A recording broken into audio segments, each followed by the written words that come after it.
5 yo creo que deberíamos empezar ya con nuestros 22 participantes.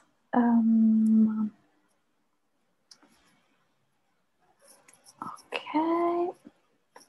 Close. Bueno, buenas tardes, muy bienvenidos a todos a nuestra sesión número 21 de los seminarios de investigación de antropología de la Escuela de Antropología de la Pontificia Universidad Católica. Estamos muy contentos de compartir en esta segunda sesión y estoy particularmente orgullosa de presentarles Claudia Zapata. Claudia es doctora en Historia y profesora titular de la Universidad de Chile y además es directora del Centro de Estudios Culturales Latinoamericanos y integrante de la Cátedra de Racismo y Migraciones Contemporáneas de la Vicerrectoría de Extensión y Comunicación de la misma Casa de Estudio. Ella se ha especializado en Historia Contemporánea de América Latina, específicamente en movimiento indígena y en pensamiento crítico latinoamericano. Ella ha producido unas publicaciones muy interesantes y excelentes, entre ellas Crisis del multiculturalismo en América Latina, conflictividad social y respuesta crítica desde el pensamiento político indígena, que fue publicado hace 2 años en Guadalajara. Pero eso fue solamente su último libro, porque en realidad tiene varias producciones, entre ellas Intelectuales indígenas en Ecuador, Bolivia y Chile, Diferencia, Colonialismo y Anticolonialismo, que tiene 3 ediciones y que, por el cual recibió en 2015 el premio Ezequiel Martínez Estrada de Casa de Américas en Cuba. Además, ha ganado varios premios Fondesit. En este momento tiene uno cuyo título es Discursos antipatriarcales en autoras indígenas de Guatemala, Bolivia y Chile, que obtuvo en 2019. Así que estamos realmente muy además es autora de muchos otros capítulos de libros, artículos, ensayos publicados, sea en revistas especializadas que en revistas de difusión. Así que realmente estamos particularmente agradecidos y contentos de tener Claudia acá con nosotros hoy día. Hemos decidido para esta sesión de seminario de investigaciones de abrirnos un poco, incluyendo no solamente antropólogos, colegas antropólogos, sino que colegas de otras disciplinas también que discutan temas que son atinentes a los nuestros. Así que estamos realmente encantados de tener Claudia, que hoy día nos va a hablar de patriarcado y colonialismo en autoras indígenas de Guatemala, Bolivia y Chile. Estoy particularmente contenta porque he tenido la oportunidad de escuchar a Claudia en varias charlas y realmente la energía que transmite es realmente contagiosa. Así que muchas gracias, Claudia, y te dejo la palabra. Bueno, gracias Giovanna por esa presentación tan generosa y bueno, espero que no genere tanta expectativa porque estas reseñas curriculares suelen ser fatales. Para mí, mientras más breve mejor, porque sobre todo tu doctor y no sé qué, la idea es que se noten, ¿cierto? Pero gracias Giovanna. Efectivamente nos conocimos en Guadalajara hace ya bastante tiempo y no hemos dejado de tener contacto. Muchas gracias por la invitación, a los colegas, a las colegas también. Les mando un saludo por su proyecto, por el inicio de un doctorado. Miren en las condiciones, pero nada, no nos queda otra que sobrevivir y que seguir trabajando también, y echándole para adelante con lo que nos gusta, con la investigación. Y en este caso también agradezco doblemente la invitación, porque me estaba dando cuenta que desde que fue la revuelta popular de octubre del 2019, como que me fui por otro lado, entonces he tenido poca instancia bien académica. Así que gracias por la posibilidad de retomar la conversación en torno a este proyecto de investigación que estoy desarrollando y como bien decía Giovanna, yo efectivamente soy profesora de historia, ¿ya? Por lo tanto, hago una aproximación a los movimientos indígenas, a los sujetos indígenas, etcétera, desde ese lugar, desde esa formación, muy trasladada también entre medio a la crítica cultural, inclusive a la teoría literaria. Así que creo que me siento más cómoda efectivamente con los diálogos interdisciplinarios que con los disciplinarios, por las derivas que ha tenido efectivamente esta trayectoria. Bueno, efectivamente yo me he dedicado a estudiar, partí con movimientos sociales, yo vengo de la Universidad de Chile, entonces como que lo que estudiamos básicamente en pregrado, lo que más nos gusta, vengo desde esa discusión y después me fui pasando a historia intelectual y cómo articulo eso.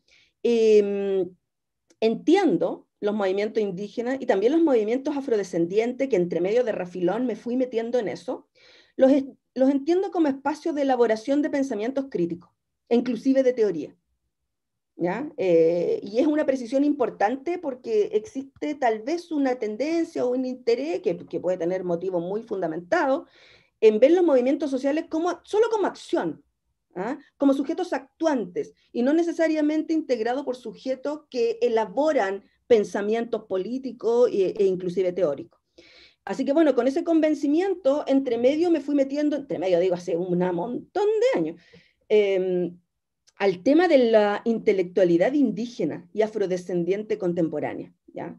Ahora, yo esto lo veo obviamente como proceso histórico, por eso me voy a dar como una vueltecita antes de llegar a contarle quiénes son estas mujeres autoras indígenas que yo estoy trabajando ahora y qué nos proponen a partir de su obra escrita. Que entre paréntesis, yo creo que muchas de ustedes, si andan por los circuitos activistas, feministas y antirracistas, las deben conocer. Así que me resulta interesante que podamos tener un diálogo a partir de materiales conocidos y difundidos.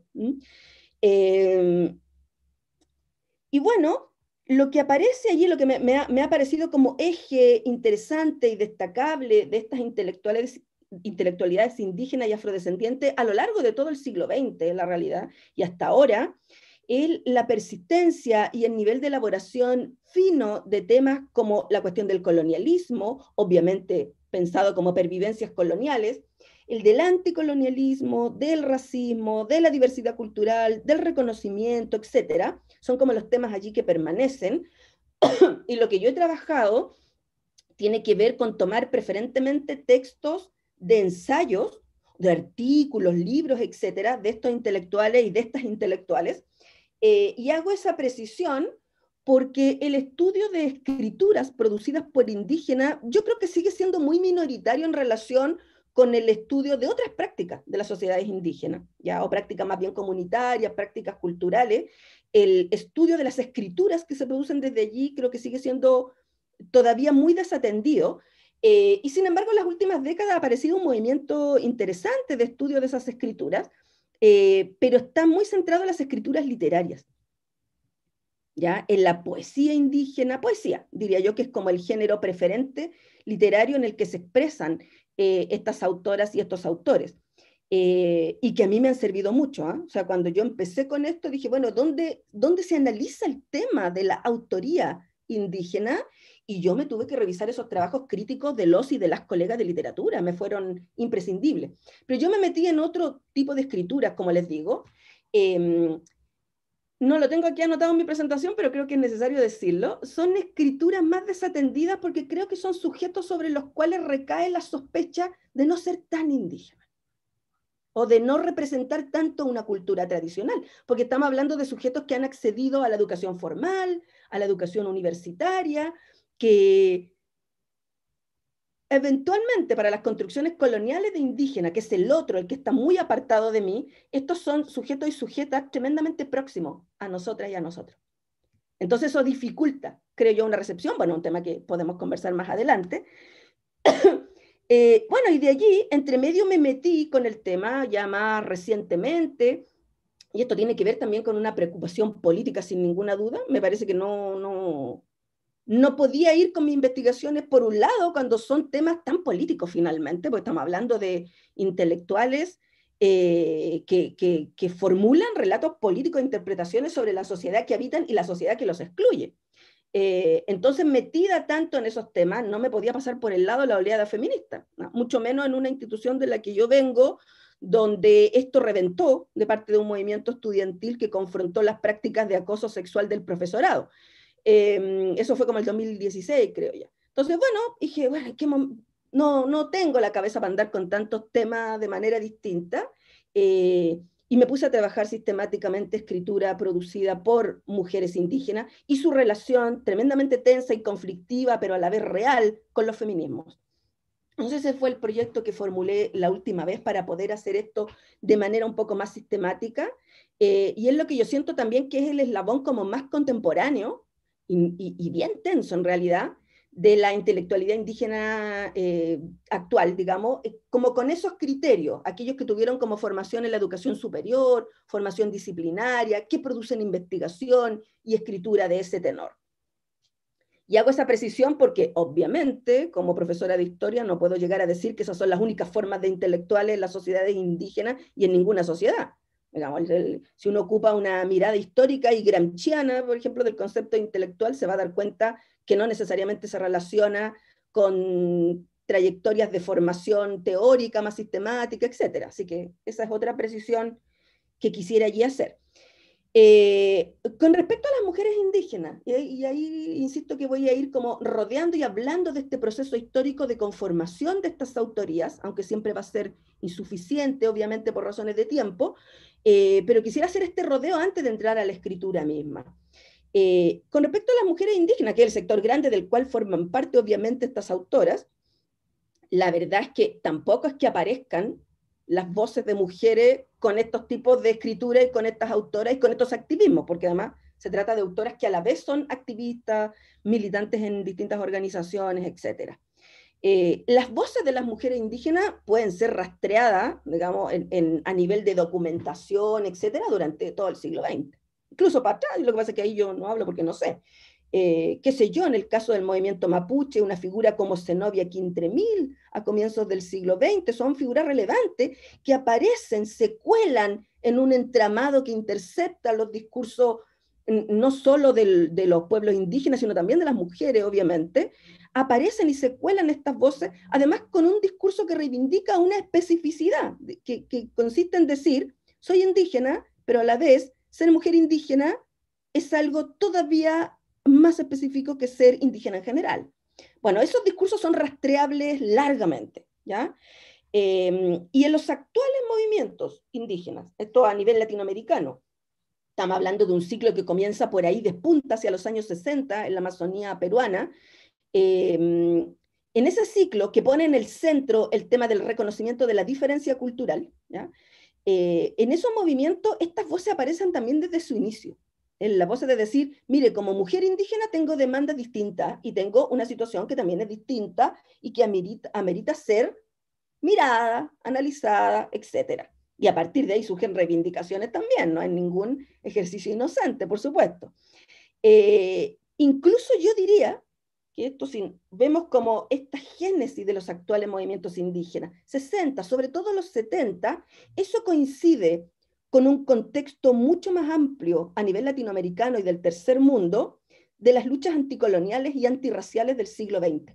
¿Ya? De hecho, yo creo que esa insistencia que tienen los movimientos indígenas y la intelectualidad indígena contemporánea a nivel latinoamericano en este tema de la cuestión colonial, el problema del vínculo colonial, el vínculo colonial como forma de opresión, evidentemente, no como un periodo histórico pretérito, eso viene de este momento fundacional de los movimientos indígenas.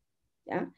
Y allí las mujeres se visibilizan en el interior de esa gran marea de color, estoy usando la frase de Malcolm X, que habla de la gran marea de color para referirse a los movimientos de liberación nacional en África, en América Latina, en el sudeste asiático, y también a los movimientos antirracistas y nacionalistas negros en Estados Unidos. Y allí, en ese contexto donde se visibilizan las voces, las primeras voces de las mujeres indígenas en este ciclo, hay un año que es bien clave, que es el año 1977, ¿ya? Donde se produce con muy poco, digamos, con muy poca brecha de tiempo, la famosa segunda reunión de Barbados, que reúne a una cantidad de dirigentes indígenas de ese periodo, bueno, sin ir más lejos, en la isla de Barbados, que no es tan curioso, era como casi el único lugar donde se podía hacer. Estábamos en América Latina azotada por golpes de Estado, golpes militares. Bueno, esta famosa reunión de Barbados que se hace el año 77, el primer Congreso de la Cultura Negra de las Américas en agosto del año 77 en Cali, Colombia, donde se reúne intelectualidad y activistas afroamericanos de distintos países latinoamericanos allí, A propósito, tenemos un artículo con Elena Oliva donde comparamos esos dos encuentros y entre medio mencionamos la visibilización tremendamente compleja y tensa de la voz de las mujeres en ambos encuentros.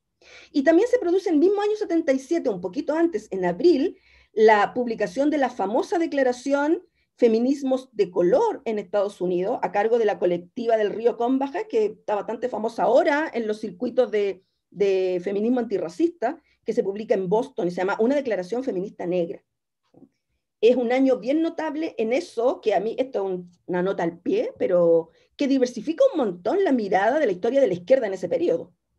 Cuando hoy día la miramos como solo existía la diferencia de clase y hoy día hablamos de otras diferencias, las pinzas, ahí aparecía toda suerte de diferencias formuladas. ¿Ya?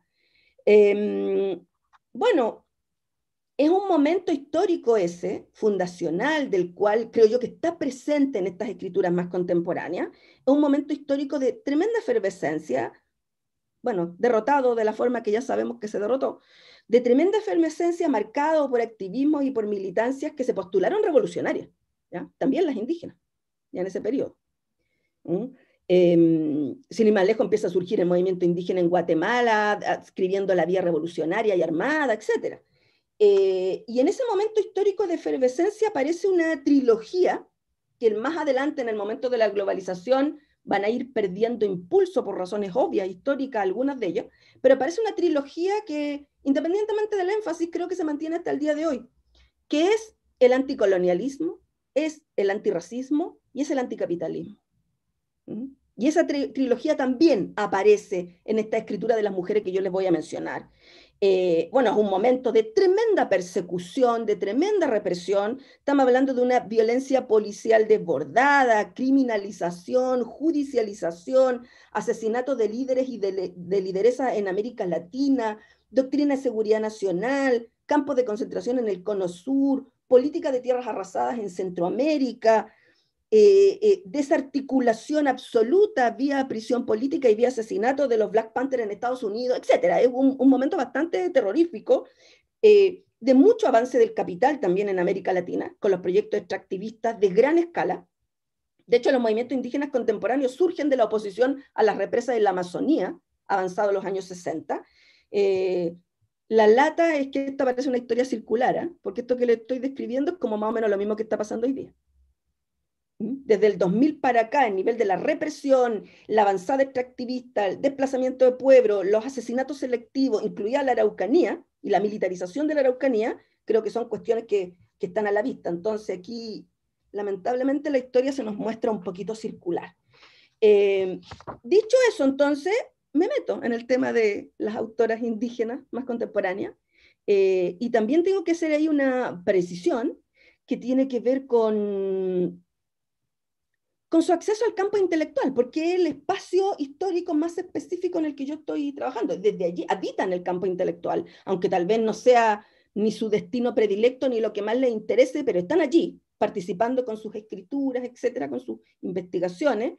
Y el tema aquí es cómo llegan los sectores indígenas, evidentemente, a un campo intelectual que no fue creado para que estuvieran los sectores subalternos allí. Ese es un proceso que se produce, ¿ya?, a lo largo del siglo XX. Y ahí debiera también mencionar que obviamente las autoras indígenas forman parte de un sector específico de los pueblos indígenas, que son los intelectuales indígenas de estas características, y son intelectuales indígenas que surgen a contrapelo de esta exclusión de las sociedades indígenas en ese espacio, ¿ya? Había un acceso nulo al campo intelectual, y después se empieza a producir, aunque de manera limitada. Y hasta el día de hoy hay una presencia real allí en el campo intelectual, pero todavía hay un tema y hay conflictos en torno al acceso, que sigue siendo desigual. Si consideramos que hoy día, sobre todo con toda esta cosa de las credenciales de certificación, un paso necesario es la formación en la educación superior cada vez más, ¿no? A diferencia de las primeras décadas del siglo XX, en que la figura de los intelectuales autodidactas era mucho más frecuente. Entonces hay todavía conflicto en torno al acceso, y también hay un tema con la legitimidad. O sea, nos podríamos preguntar cuántas de estas escrituras forman parte de nuestros corpus teóricos y bibliográficos, por ejemplo, en nuestro quehacer académico, ¿ya? Yo todavía me encuentro de manera muy frecuente que qué sé yo, los textos de historiadores indígenas, antropólogos indígenas, etcétera, cuando se utilizan todavía aparecen en la parte de documentos o de fuentes, y no necesariamente como lo que es bibliografía. Cuestiones que yo ahí me he ido como interrogando. O lo otro, que se enfrentan, conocen de personas cuya tal vez acción, no voy a decir más interesante, pero tal vez más destacada en su quehacer, es la intervención en la esfera pública a partir de textos escritos, y existe todavía el interés por ir a entrevistarlos más que a leerlos. Bueno, son tipos de cuestiones que al menos a mí me hacen cierto ruido y que he considerado necesario discutirlo. Bueno, y a razón de esto he tenido que evidentemente problematizar el concepto de campo intelectual, ¿ya? Identificándolo como proceso histórico, ¿no? Es una cuestión que se conforma y que se transforma también, un espacio marcado por la jerarquía y en vínculo con la sociedad sin ninguna duda. Me imagino que ahí huelen obviamente la influencia de un autor como Pierre Bourdieu, ¿cierto? Pero no solo Pierre Bourdieu, y aquí un autor que es bien relevante para el espacio latinoamericano de cómo se conforma esto, es Ángel Rama, el crítico uruguayo. Para mí ha sido como una lectura de cabecera para esto. Sobre todo su texto del año 84, publicado post-mortem, que es La ciudad letrada, donde hace una lectura tremendamente productiva de Bourdieu y de Foucault, esta relación saber-poder, esta cuestión del campo intelectual, pero que termina siendo otra propuesta allí, sobre cómo entender la conformación y evolución en el tiempo del espacio letrado en América Latina. Lo interesante aquí es que vincula esto con conquista, colonialismo, escritura, poder, desde la conquista hasta la actualidad, o por lo menos hasta la fecha en que escribió Rama, y habla allí de la aparición de un campo intelectual en un sentido bourdiano, estamos hablando de un sentido relativamente autónomo, porque nunca es completamente autónomo, a fines del siglo XIX en América Latina. Y una cuestión que a mí me parece interesante aquí de destacar como parte de este proceso histórico, porque uno lo observa en este proceso de acceso de sectores racializados al campo intelectual, es que la modernización, va a decir Rama aquí, genera situaciones confusas. ¿En qué sentido? En que va a haber un gran quiebre respecto a este espacio letrado del siglo XIX. Va a decir que va a acceder a la ciudad letrada quienes formen parte, evidentemente, de la ciudad letrada, pero no van a integrar sus círculos de poder. Por lo tanto, va a romper con esa figura del letrado decimonónico que a la vez participaba en los círculos de poder, a la vez era de la élite, etc.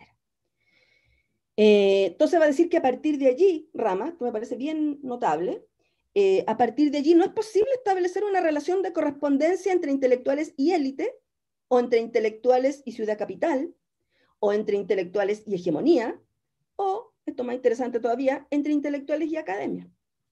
¿Ya? Y lo digo un poco para confrontar el sentido común muy presente en nuestros campos universitarios, que identifican a los intelectuales con lo académico. No necesariamente son lo mismo. O sea, más bien en un periodo de hiperespecialización, de tecnocratización y de despolitización, que evidentemente se impone desde el momento de la doctrina de seguridad nacional, más bien tenemos la situación contraria, que los académicos no son intelectuales. Con eso me refiero a participación en la esfera pública.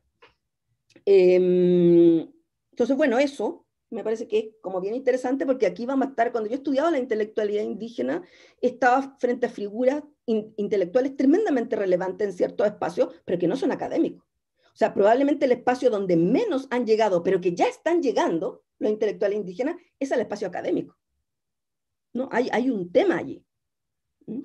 Y lo otro es también una relación interesante de destacar, que la menciona Rama, pero no únicamente Rama. Está Claudia Gilman, una investigadora argentina muy notable, que tiene un libro que estudia el periodo específico de los 60, que se llama Entre la pluma y el fusil a nivel latinoamericano. Está Beatriz Sarlo, Carlos Altamirano, bueno, hay una chorrera de autores muy notables para pensar este tema de la relación entre intelectuales y política en América Latina. Incluso va a decir Rama que pese a la paulatina especialización no se abandona esta arena, y que es un rasgo potente del campo intelectual latinoamericano. ¿No? Más bien podríamos pensar en qué momento se interrumpe. ¿Ya? Y respecto a las mujeres indígenas, bueno, acceden a esta ciudad letrada de manera más tardía, porque tiene que ver también con el acceso a los sistemas educativos. Ya sabemos que ahí las cifras no son alentadoras respecto del acceso de las mujeres al sistema educativo. Entonces, bueno, tienen un acceso más tardío que los hombres indígenas a la ciudad letrada y en menor número. Esa es una realidad demográfica. Que yo quisiera mencionar todo esto antes de entrar a hablarles de los textos. Estas estadísticas hablan de menor acceso de las mujeres en América Latina a la lengua hegemónica. Estamos hablando, qué sé yo, México, Guatemala, todavía hay unos bolsones de población importantes que no acceden a manejar el español. ¿Ya? Esto yo no lo puedo leer en términos culturalistas, lo tengo que leer también en términos de explotación. O sea, cuando tú no hablas la lengua hegemónica, te joden en el comercio, en fin, está muy vulnerable a distintas situaciones de explotación. Entonces, bueno, las mujeres tienen menos acceso todavía a la lengua hegemónica, menor acceso a la educación formal, menor cobertura en todos los niveles. Ustedes pueden ver las encuestas por hogar en cualquier país latinoamericano, incluido Chile, y van a ver que este acceso es tremendamente desigual y también en la educación superior. ¿Ya? La comparación entre cobertura de educación superior entre mujeres indígenas y hombres indígenas en Chile muestra una brecha enorme.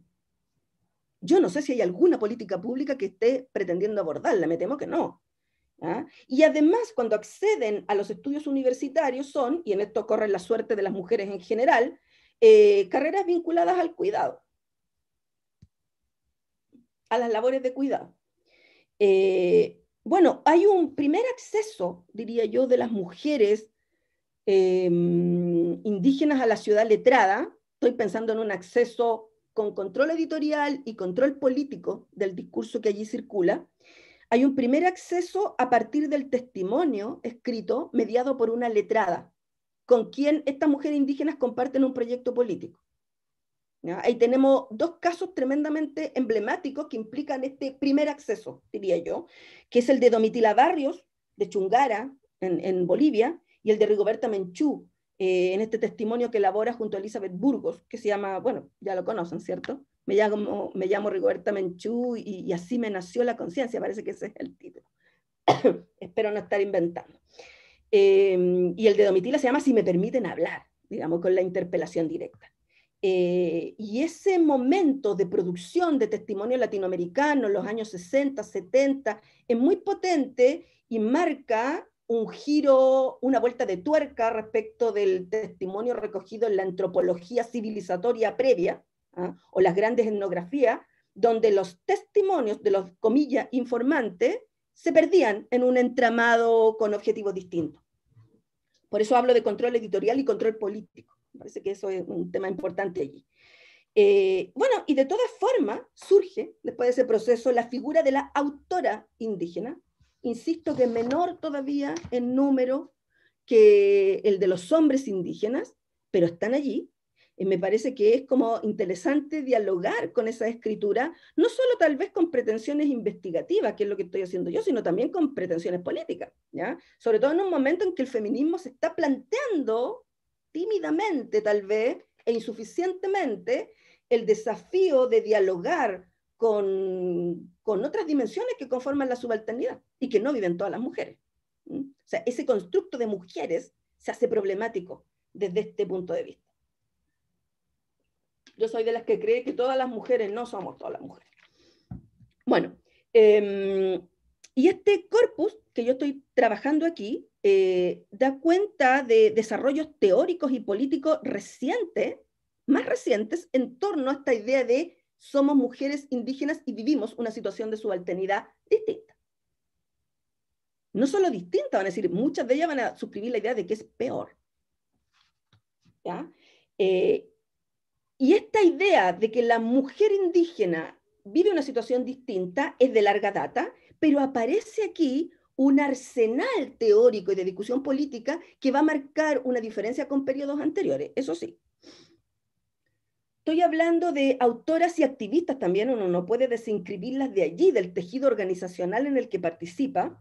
Son autores y activistas mayas de Guatemala, que son muy conocidas en este minuto, en estos circuitos, muy influyentes también, en distintos países latinoamericanos. Estoy hablando de Aura Cumes, Gladys Sulzul, Irma Velázquez Nimatú, Emma Chirix, ese tipo de autoras.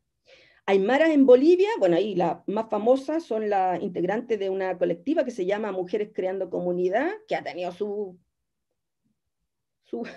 su trayectoria media conflictiva, algunas se han salido, etcétera, pero bueno, ahí destaca Julieta Paredes sobre todo, Adriana Guzmán, etcétera.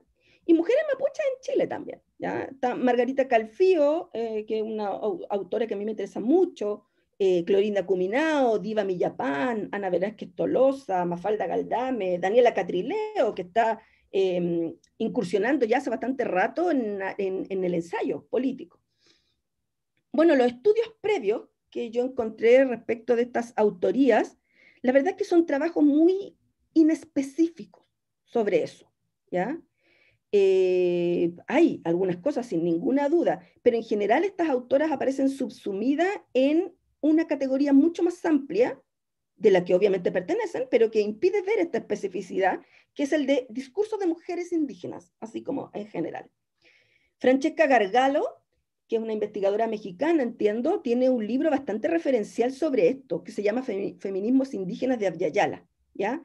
Insisto que es un libro referencial porque mapea, muy, muy importante en eso.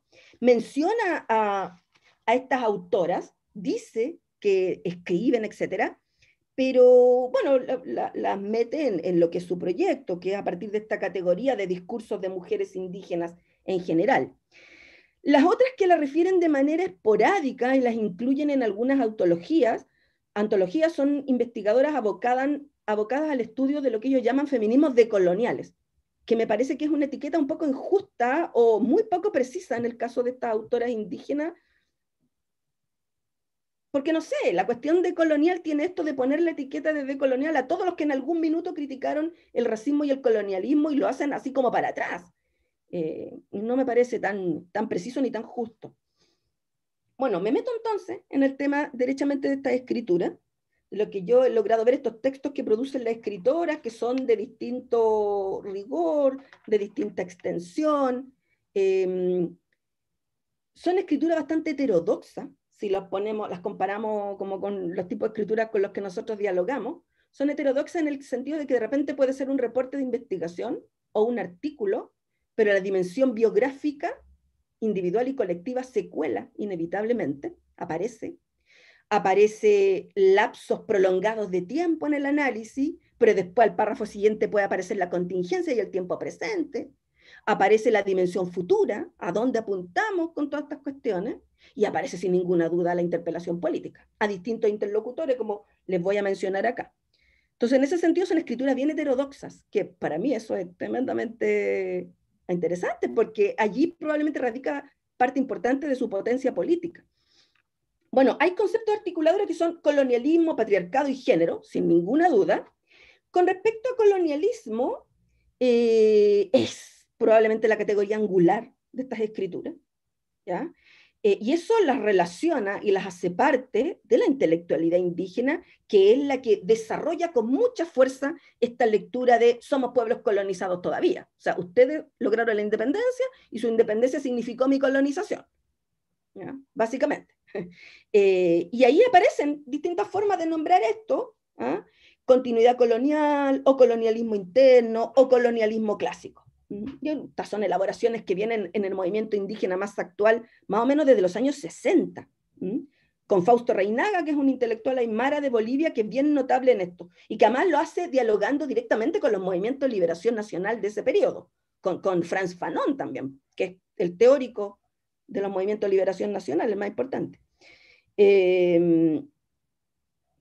Y también esta formulación del colonialismo lo relaciona a esta intelectualidad indígena con la antropología crítica de los años 70, sobre todo con la que se dio cita en Barbados en 1972, ¿ya? Y que abjuró de las antropologías nacionalistas desarrolladas hasta entonces.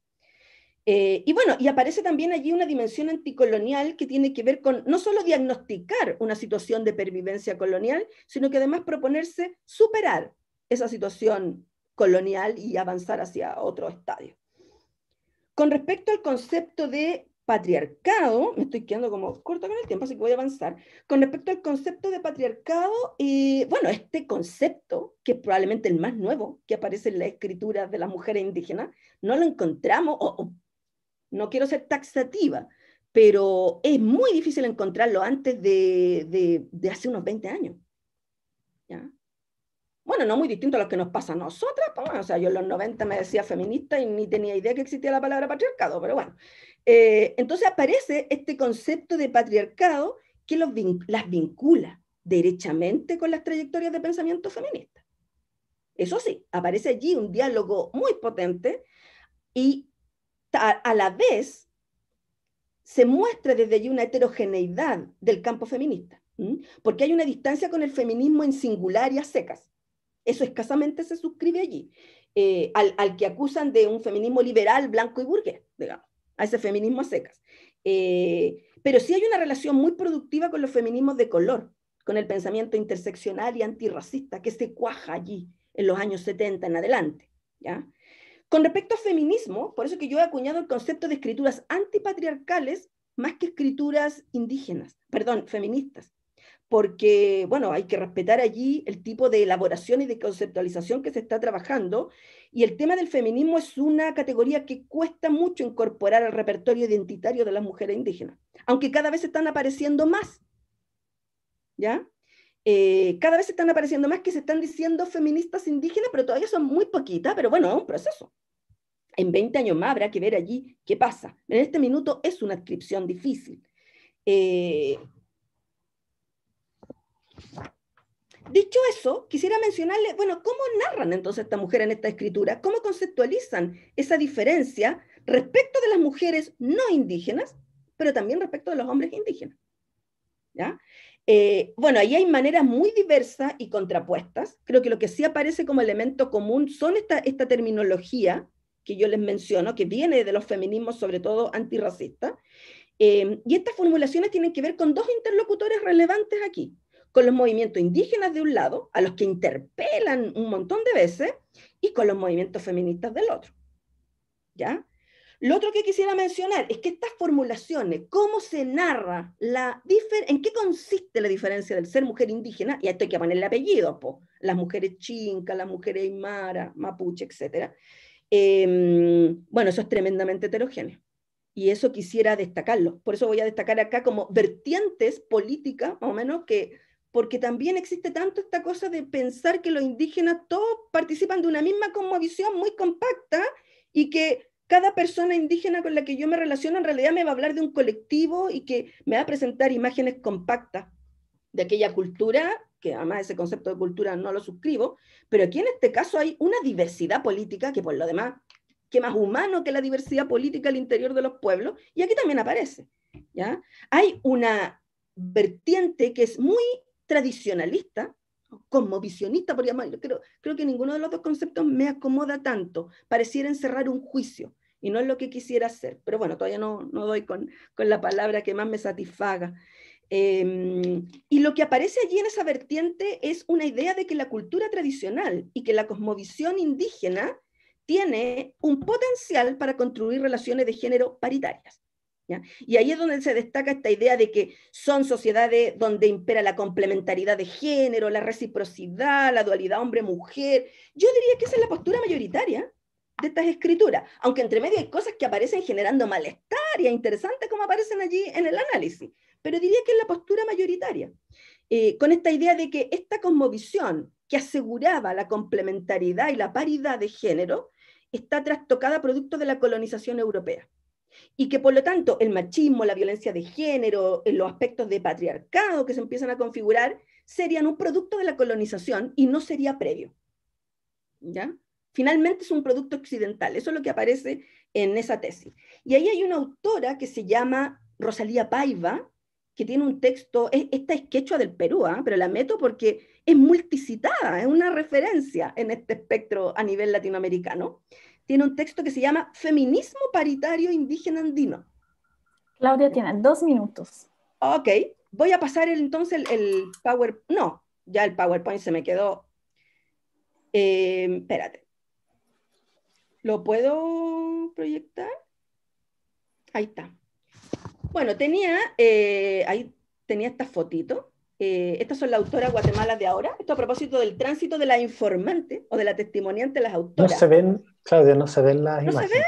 No, ¿Y tienes por qué? que...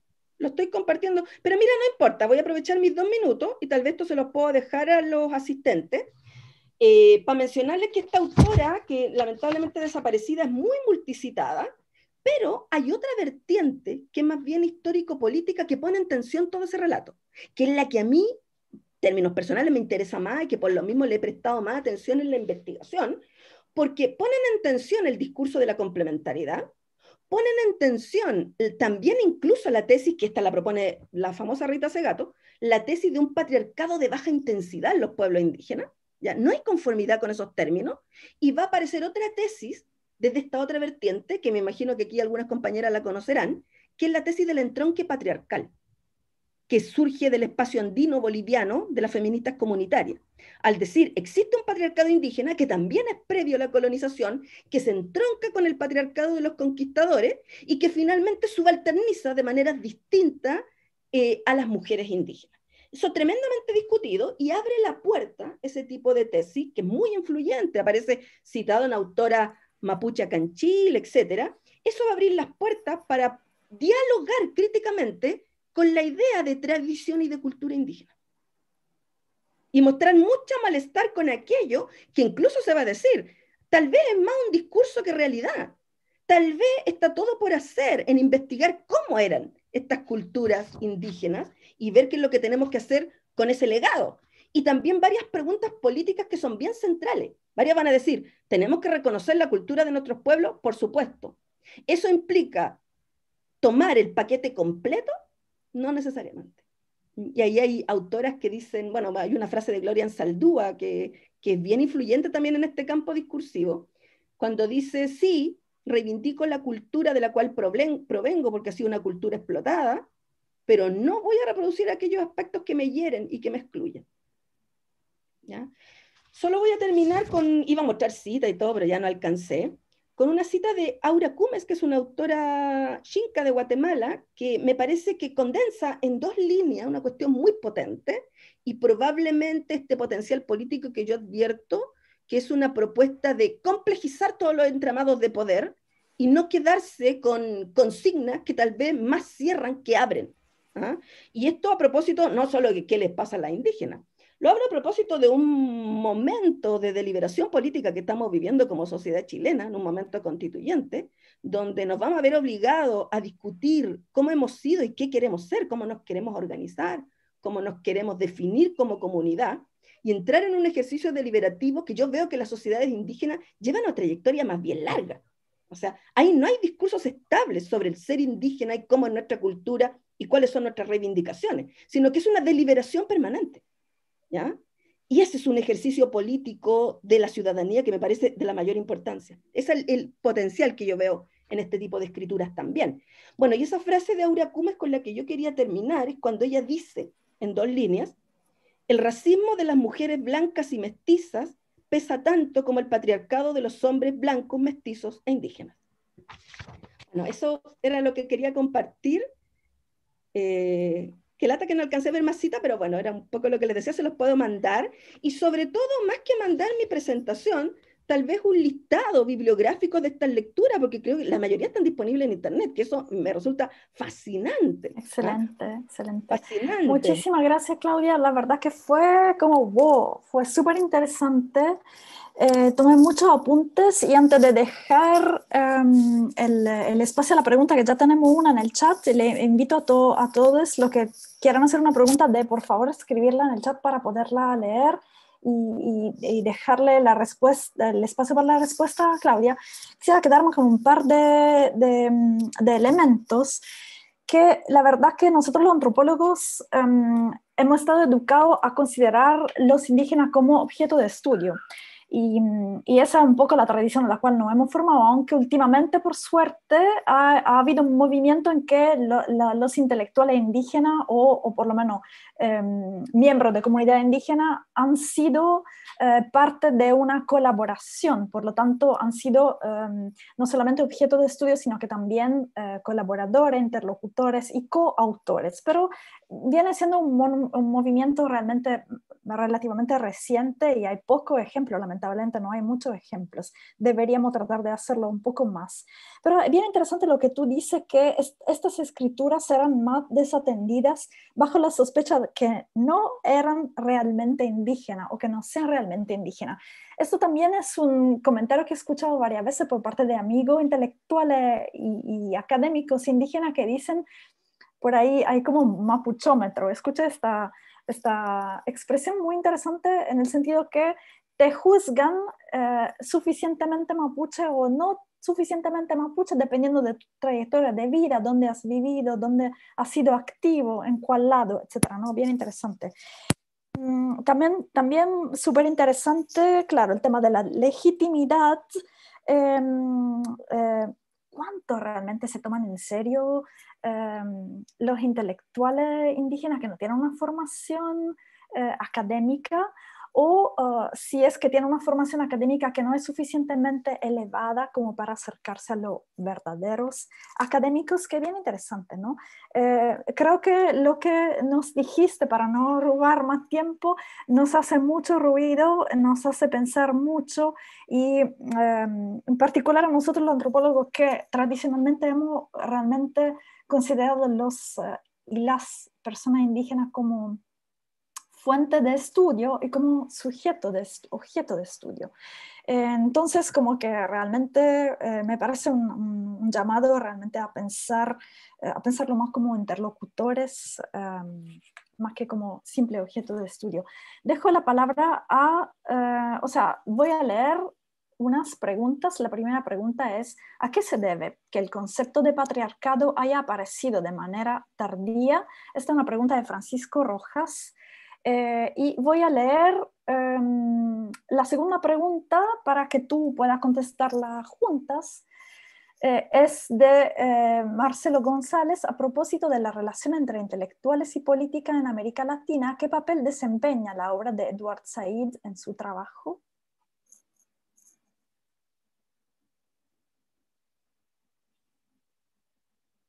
Estoy anotando porque son enjundiosos las observaciones, los comentarios. Muchas gracias.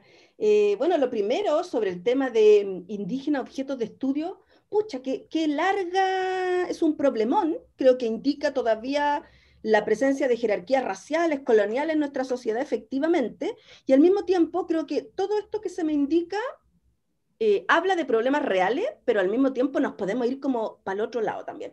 Yo creo que uno tiene derecho a estudiar y opinar de todo. ¿Ya? El tema son las lógicas que imperan allí, digamos. Lo digo porque también he visto bastante colegas decir, no, yo no, esto no es para mí un objeto de estudio, yo soy parte de, y tampoco, digamos, no nos pasemos la película. Estamos estudiando, tal vez eso se llame que algo sea objeto de estudio. El tema es cuáles son las prácticas y el respeto con eso hacemos, con que lo hacemos, y si nos interrogamos o no las metodologías. Yo la verdad es que, mira, trabajo con personas que están vivas, que ya estamos hablando de una dimensión totalmente distinta, bueno, que lo comparto con ustedes, colegas antropólogos. Trabajo con personas que están vivas. Otra complejidad añadida, trabajo con personas con conciencia política y con trayectorias de militancia, ¿ya? Conscientes de su situación de opresión. ¿Ya? Y las personas militantes son de piel particularmente sensible, lo que me parece que esté bien.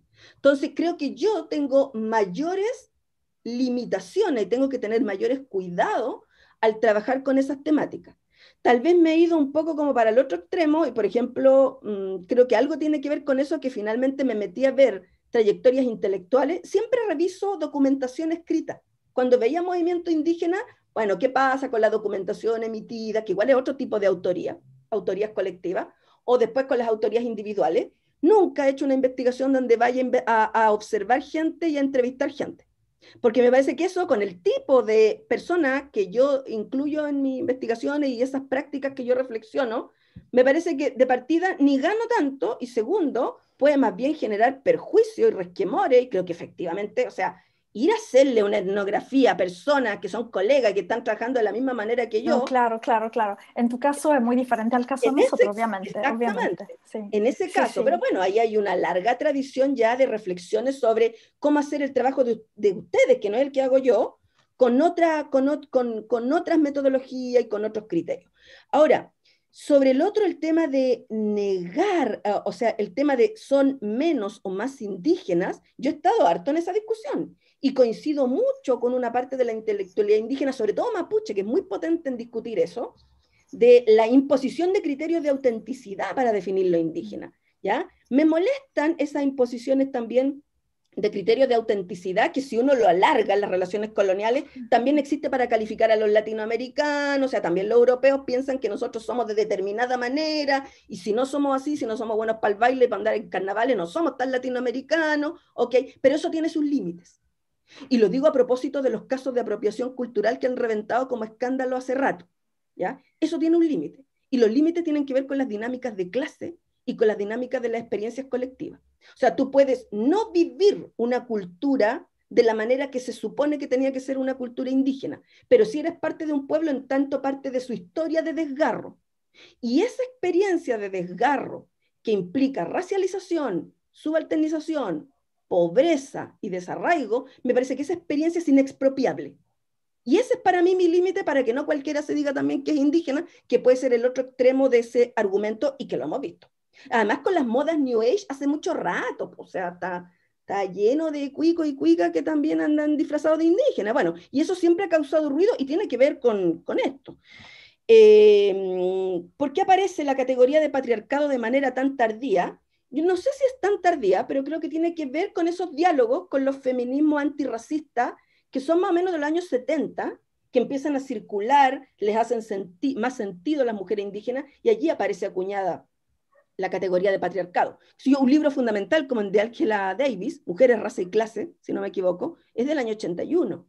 Hay otra escritura de autoras importantes como Bell Hooks, que es de los 70, o de La Chicana, de la Gloria Ansaldúa, que es del 87. Entonces, tiene que ver con esos diálogos.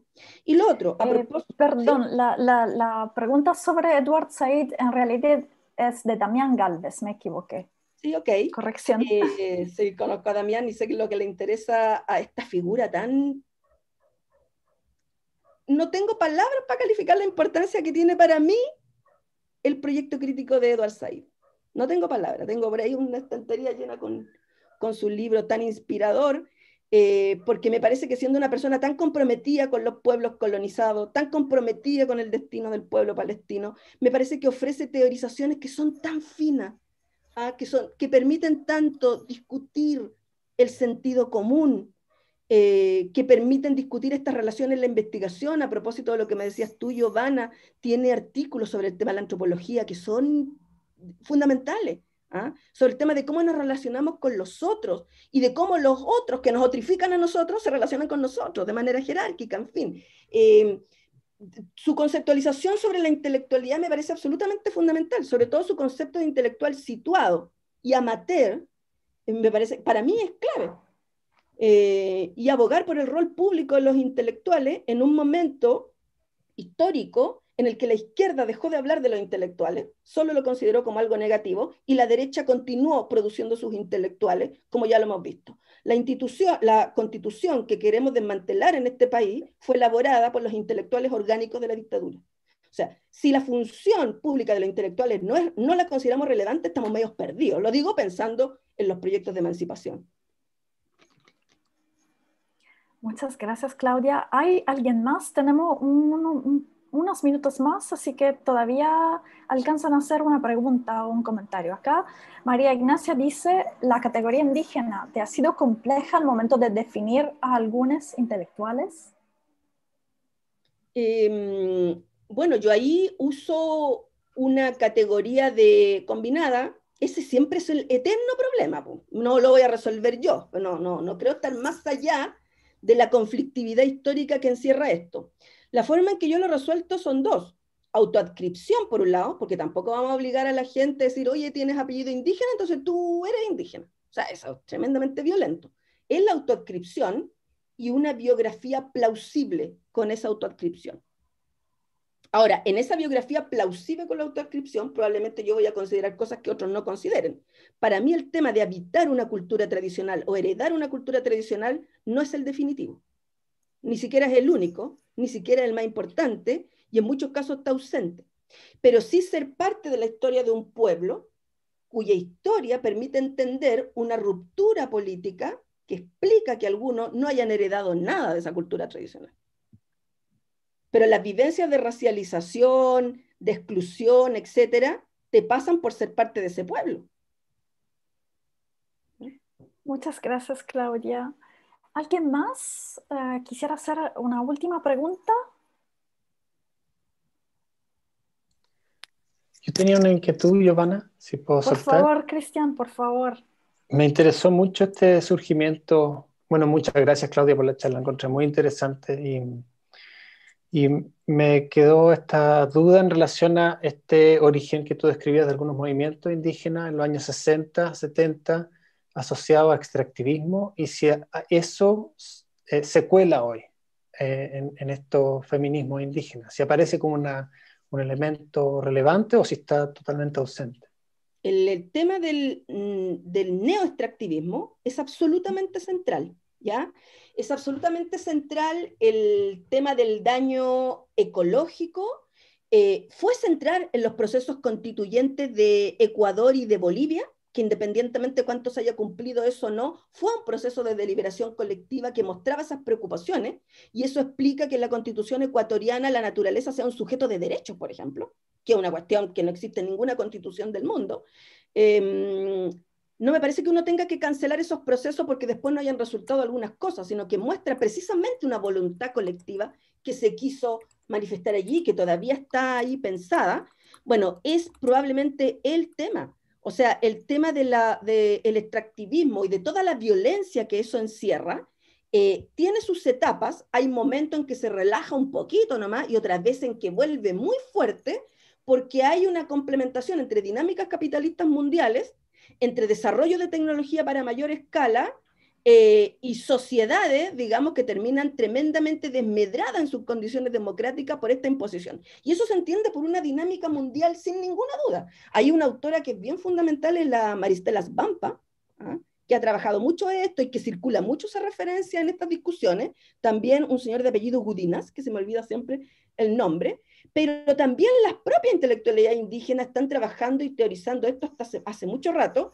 Me parece que es el tema que muestra la periferia latinoamericana en un sentido político, que no tenemos poder para oponernos a esto, pero a su vez la centralidad latinoamericana en la acumulación capitalista mundial.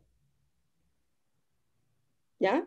O sea, los países del centro, creo yo no me identifico con el ecologismo del centro, que nos indica que tenemos que tener ya contra el calentamiento global, pero poca indicación de la dinámica capitalista que está detrás de eso.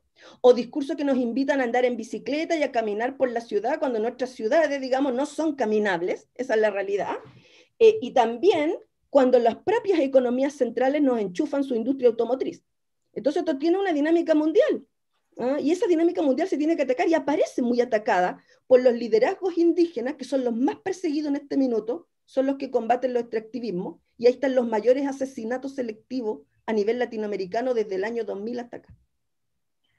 Muchas gracias, Claudia. Había una mano levantada de Marcelo. Sí, perdón, que estoy con el celular, no sé hacer funcionar muy bien el celular. Gracias, Claudia.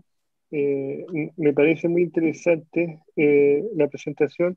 Solo quería hacer un comentario que igual bueno, en parte de la presentación y en parte a partir de lo que dijo Giovanna, que es muy simple y es muy fácil muchas veces hacer una suerte de acusación general a la antropología como una ciencia colonizadora que en el fondo lo único que hacía y que hace es objetivar al otro y, y de alguna manera extraer sus conocimientos para qué sé yo, para la importancia que puedan tener esos conocimientos para quien los lea o los quiera adquirir. Y yo no estoy para nada de acuerdo con esa imagen. No sé si una postura media gremial la que estoy adoptando o no, pero en el sentido de que me cuesta pensar, me parece una representación o una comprensión muy estrecha de lo que hace la antropología. Me cuesta pensar en algún antropólogo, incluso de los clásicos, ¿no?, que haya tenido la intención de objetivar el conocimiento de un pueblo no occidental en sí mismo, como un fin en sí mismo, ¿no? Malinowski, ¿no? Malinowski tenía preguntas que tenían que ver con cómo se conformaba la sociedad, con, cuál era la teoría, qué teoría nosotros podíamos elaborar etnográficamente del lenguaje, preguntas que excedían, preguntas que son en general sobre el fenómeno humano. Y si bien muchas veces se utilizan esas expresiones como la expresión de informante, la expresión de colaborador, que en realidad yo, pues, como persona individual lo estoy diciendo, no veo gran diferencia entre usar la expresión informante y colaborador en cuestiones contemporáneas que tienen que ver con puras asunciones políticamente correctas, porque en el fondo, cuando antes decía informante en el pasado, ahora dice colaborador, y las relaciones de poder son bastante similares. Pero mi punto es que en el fondo lo que sucede es una suerte de reduccionismo de la antropología, cuando en el fondo yo no conozco ningún antropólogo clásico ni contemporáneo que tenga un interés en el conocimiento indígena como un fin en sí mismo, sino solo como una ventana a otro tipo de expresión del mundo social, y desde ahí hacer una reflexión sobre el mundo social en general, ¿no? Y por eso hay antropólogos que también trabajan con grupos de élite que tienen las mismas dinámicas o dinámicas parecidas que permiten pensar cuestiones afines a las que ocurrían dentro de los pueblos indígenas. Perdón, si me permite contestar un poco, Marcelo, estoy perfectamente de acuerdo contigo, pero eso no quita que la palabra de quien filtra la voz de lo informante o colaborador indígena son los antropólogos. Hay muy poco texto donde la autoría está con el antropólogo y al lado el nombre de la persona indígena. Quizás son 4 o 5 textos, no mucho más que eso. Me refería lo que le simplemente interesa a eso. es que lo que nos interesa no es lo que dice la persona en sí misma. Entonces no es... Sí, estoy de acuerdo contigo, pero era importante, o sea, era una reflexión importante que se entienda mi reflexión, que no, de ninguna forma estoy argumentando que todo el antropólogo quieran esencializar o objetivizar, no es eso, pero es cierto que por lo general hay como 2 posiciones que por lo general son contrapuestas y no al mismo nivel, es más difícil. Es cierto también que la disciplina se ha basado un poco en esta división y está bien, pero me parece que el desafío de Claudia es bien interesante en ese sentido, aunque ella también toma estos escritos como objeto de estudio y por ende la identidad de esas personas, pero es un poco diferente porque ella claramente no es antropóloga, se acerca desde otra disciplina. Muchas gracias, Marcelo, por tus comentarios. Muchas gracias a todos para sus comentarios y muchas gracias a Claudia. Nos hemos extendido bastante más del tiempo. Muchísimas gracias. Qué pena tener un tiempo tan limitado, pero ojalá tengamos en un futuro un espacio más extenso para discutir todos estos temas que son sumamente interesantes. La verdad es que habría mucho que decir. Muchísimas gracias a todos y los dejo invitados para la próxima sesión de nuestro seminario, que va a ser el 26 de mayo con Kari Tusing a la misma hora y serán notificados por tiempo. Un saludo a todos y muchísimas gracias. Muchas gracias.